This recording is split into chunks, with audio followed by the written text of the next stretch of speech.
Joining me now at Post 9, Ben Snider, Goldman Sachs' senior U.S. portfolio strategist. Nice to have you. We're in a pretty good position heading into this week, aren't we?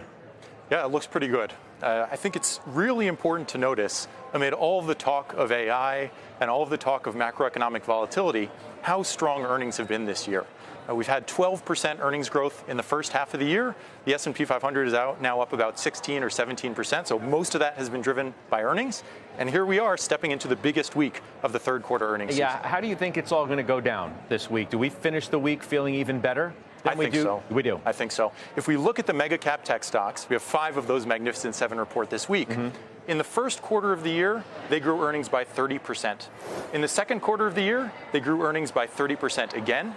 And when we look at consensus estimates for this quarter, that estimated growth is just 14%. I think that's a low bar. We're going to clear that bar. So we just had the news before you came up here that we've been discussing for most of the first 30 minutes here about these Amazon reported cuts at the corporate level, 30,000 jobs. I mean, when you hear numbers like that thrown around, and what is today 30,000 from Amazon will be tomorrow or the next day X thousand from somebody else, we know the wave that is coming of some sort related to AI. How do you think about that? I think we have a sense there's a wave coming, but we don't really know how quickly that will occur. Our economists have estimated that in total, AI could cause job displacement in the U.S. of maybe 6 or 7%, which is quite a lot. But that's very different if it occurs over a year versus if it occurs over a decade. And so far, what stands out to me is most of the announcements we've heard from corporates are not large layoffs. Today's news perhaps being an exception to that. Mostly what we've seen is companies say, we're just going to reduce hiring. And I think that bodes well for a gradual and smooth labor market transition. Do you extrapolate any of that and say, okay, well, if I put that into an actionable, if not investable perspective, well, the Fed's just going to be more engaged. Probably the risk is for more cuts than less in the environment that we're talking about, no? Well, I think there's a fine line, right? If we see too much labor market displacement, that probably suggests a larger amount of Fed easing than the market is currently pricing. But from an equity markets perspective, that's a real negative for growth. I think the more positive outcome is what we've seen recently, where the Fed has said, we think we need to ease a little bit.